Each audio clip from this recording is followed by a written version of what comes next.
Number 9 BYU takes down Miami 72-62 here at Walt Disney World in the ESPN Events Invitational. Mitch Harper with KSLSports.com on this Thanksgiving Day as the Cougs feasted on a victory to improve to 5-1 overall on the season. And it was a big day for the Cougars as Cougar Nation showed up in droves to this game at State Farm Fieldhouse. Keep in mind, this isn't the venue that was the host to the NBA championships in 2020. I think there were some games played here, but it wasn't the NBA finals. That's just down the road here at the ESPN Wide World of Sports here in Kissimmee. But it was an energetic crowd for Cougar Nation.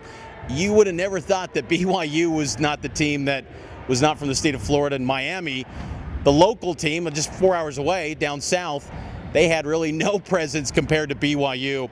Quite a turnout from Cougar Nation to show up for this nationally ranked BYU team that continues to look every bit the part as one of the best teams in college basketball this year. And it was a big day for Kennard "Moo" Davis, who made his return to the lineup after a 2-game suspension. Moo was cleared by BYU to return to action today, and it was a big day for Moo as he put up a game-high 18 points for the Cougars, led all scorers in this game, and he was outstanding from three-point range. 4 of 7 from beyond the arc, 7 of 10 from the field. He had a three with about 16 minutes to go. I think it was the 15:55 mark in the second half that was the catalyst behind BYU going off on a 13-1 run, and BYU was off to the races from there. But that corner three from Moo was a big one for the Cougars, put them in front, and then they were off and running from there. BYU's big three, A.J. DeBonsa, Rob Wright, and Richie Saunders, they combined for 41 points in this game. Kind of pedestrian by their standards. Typically, they're a group that could go off for 60. Heck, they could, I mean, the ceiling is endless with those guys in terms of their offensive output. Miami was pretty physical with A.J. early on in the first half. They had True Washington defending A.J. quite a bit, but over the course of the game, BYU started to wear out Miami, and BYU, their demeanor in the first half was kind of in question by head coach Kevin Young. Young noted it in the postgame press conference that assistant coach John Linehan pointed to BYU's demeanor kind of lacking in the game, and they turned the corner in the second half, and I think that was led by Keba Keita. Defensive masterclass from the senior center for the Cougars. Keita was outstanding. You look at the stat line, 6 points. Okay, I mean, that's typical Keba Keita stuff. 2 of 2 from the field, just cleaning up around the hoop. But then 10 rebounds. That's typical Keba Keita stuff. 7 blocked shots. In the first 7 minutes of the second half, he had 4 blocked shots. 4 of those 7 were in the opening minutes. So when this team got challenged with their demeanor, Keba Keita once again set the tone with that demeanor being one that's physical and imposing. He noted in the postgame presser, all he wants to do is get wins, and that reflected with the way he played on the defensive end. He was brilliant today for BYU. You look at some of the numbers for the Cougars in this game. Only 7 players had more than 10 minutes in this game for the Cougars, and I bring that up because one of those 7, guy that had 14 minutes, Dawson Baker, shot maker, he goes down with an injury in the second half, and your heart kind of sinks when that happened for Dawson, because everyone knows in Cougar Nation how much Dawson has navigated injuries in his BYU career, and he suffers an injury, has to be helped off the floor by teammates Jared McGregor, Brody Kozlowski. Unfortunate scene. You could tell it was emotional, and Kevin Young didn't have a specific update on Dawson Baker after the game, but he expressed his thoughts and prayers for Dawson, because Dawson's a big piece to this BYU team, and to not have him, that's significant for this squad, because again, you only had 7 guys that go over 10 minutes, and he's one of them. Now that tightens up the rotation significantly. When you got Kennard Davis back, you thought, okay, BYU's got its full collection of guys, minus Nate Pickens, who's still out for the season, of course. But having Dawson Baker out is significant, and that's going to be something to monitor for the Cougars going forward. Moments after his injury, and he went to the locker room, saw Brian Santiago go to the locker room. I think he brought Dawson's wife and family, close ones that were here in the building.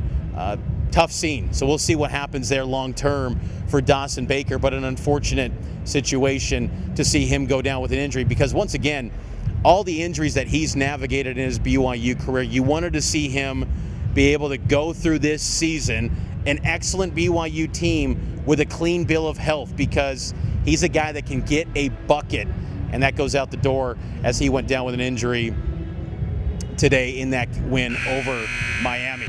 Some other areas that caught my attention in this game: offensive rebounds. Miami had a lot of success early in this game, but still ended up out-rebounding on the offensive glass BYU 15-9. That's an area where BYU has to clean up. There were a handful of missed free throws. I think they had 2, Miami did, where they got the offensive rebound.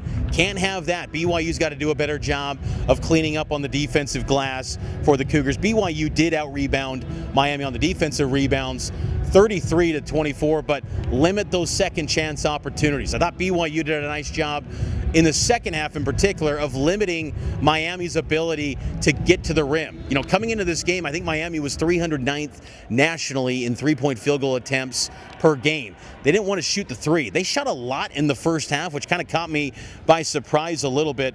Miami goes 5 of 22 from beyond the arc. So BYU defensively, I thought, did a really nice job defending the three when Miami did turn to that shot. BYU on the flip side shooting the three, 9 of 19. You'll take that every single night. That's really efficient stuff, almost hovering around 50% was the Cougars.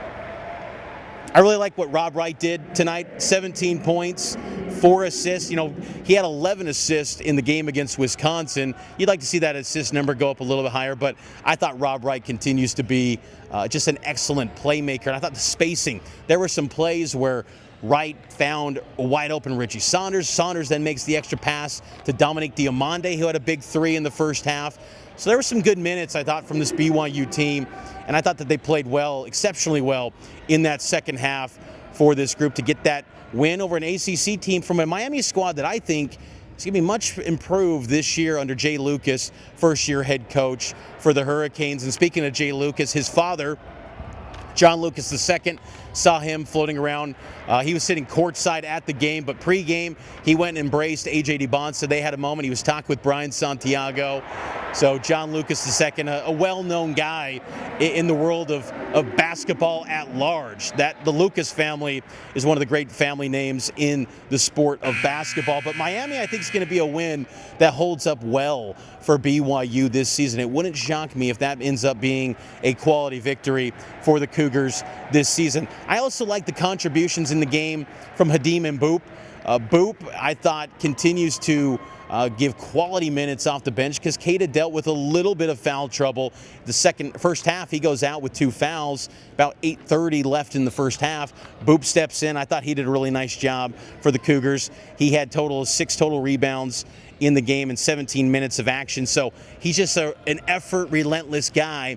I think he brings that quite a bit for this BYU team. BYU will be back in action on Black Friday, 9:30 p.m. Eastern Time tip-off, 7:30 in the Mountain Time Zone. Pre-game on KSL NewsRadio will begin at 6:30, so no Cougar Tracks on KSL NewsRadio. Tomorrow you'll still have Cougar Tracks on the audio podcast feed and KSL Sports YouTube.